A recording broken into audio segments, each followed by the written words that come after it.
So this is my attempt at the doorbell lab for sensitive buildings. I have my two Arduinos wired up, and I thought that I had it all working, but it didn't. So to troubleshoot, I'm making sure that one XBee, which is on one computer, is talking with my other XBee, which is on another computer.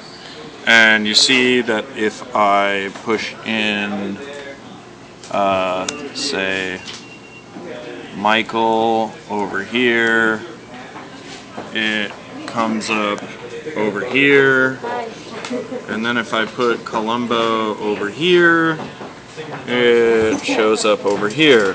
So I know that there is no error in the XBees actually talking to each other, but there is something going on with where the XBees connect to the Arduino, so I have to troubleshoot that, which I will do.